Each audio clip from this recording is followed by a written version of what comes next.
അർജന്റീനക്ക് ജയിക്കാൻ മെസ്സി വേണം, ഫ്രാൻസിന് ജയിക്കാൻ എംബാപ്പനെ വേണം. പക്ഷേ സ്പെയിനെ സംബന്ധിച്ചിടത്തോളം അങ്ങനെ പ്രത്യേകിച്ചൊരു സ്റ്റാറിൻ്റെ ആവശ്യമില്ല. സ്പാനിഷ് ടീമിൽ ഇത്തവണ ലെമിൻ യമാലാണ് അതിൻ്റെ ഒരു മുഖമായിട്ട് നിന്നത്. പക്ഷേ ലെമിൻ യമാലിൻ്റെ കോൺട്രിബ്യൂഷൻ വെറും 2 ഗോളാണ്. അതായത് മറ്റു ടീമുകളൊക്കെ നിന്ന് വ്യത്യസ്തമായി സ്പെയിനിൽ എന്തുണ്ട് എന്ന് ചോദിച്ചാൽ ഒരു ടീം ഗെയിം ഉണ്ട്. 2010 ലോകകപ്പിലാണ് ഞാനൊക്കെ ആദ്യമായി വേൾഡ് കപ്പ് ഫുട്ബോൾ കാണാൻ തുടങ്ങിയത്.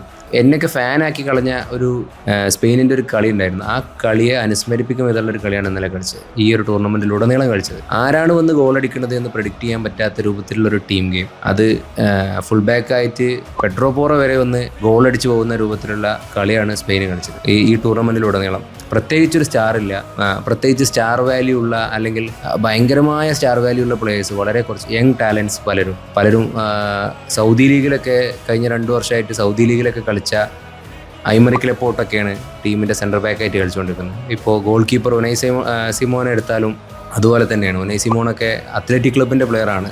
സ്പാനിഷ് ലീഗിൽ 8ഉം 10ഉം 5ഉം 6ഉം വ്യത്യസ്ത സമയങ്ങളിൽ വ്യത്യസ്ത പൊസിഷനുകളിൽ ഫിനിഷ് ചെയ്യുന്ന ടീമാണ്. അങ്ങനെ പ്രത്യേകിച്ചൊരു വലിയ ക്ലബ്ബുകളുടെയോ അല്ലെങ്കിൽ സ്റ്റാർ വാല്യൂ കൊണ്ട് മെസ്സിയെ പോലെയോ നെയ്മറെ പോലെയോ ക്രിസ്ത്യാനോയെ പോലെയോ ഒന്നും ഒരുപാട് പ്രതീക്ഷയുടെ ഭാരം തലയിലില്ലാതെ വളരെ മികച്ച ഫുട്ബോള്, നല്ല പാസുകൾ, കാണാൻ ഭംഗിയുള്ള കളി, ഫൗളില്ലാതെ ഭംഗിയുള്ള കാലിൽ കളി, പൊസഷൻ കീപ്പ് ചെയ്തുകൊണ്ട് റോഡ്രിയൊക്കെ പോലത്തെ നല്ല മികച്ച പാസുകൾ കൊടുത്ത് നല്ലൊരു കളി കളിച്ച് ടൂർണമെൻറ്റിൻ്റെ ഫൈനൽ വരെ എത്തി കപ്പടിച്ചിരിക്കുകയാണ്. അതായത് 1 ഗോൾ മാത്രമാണ് ഈ ടൂർണമെൻറ്റിൽ വഴങ്ങിയത്. ഒരുപാട് വമ്പന്മാരായിട്ട് മത്സരിച്ചിട്ട് 1 ഗോളാണ് വഴങ്ങിയത്. അപ്പോൾ നമുക്കൊരു ടീമിന് ജയിക്കാൻ ഒരു സ്റ്റാർ വാല്യൂ ഉള്ള പ്ലെയർ ആവശ്യമൊന്നുമില്ല.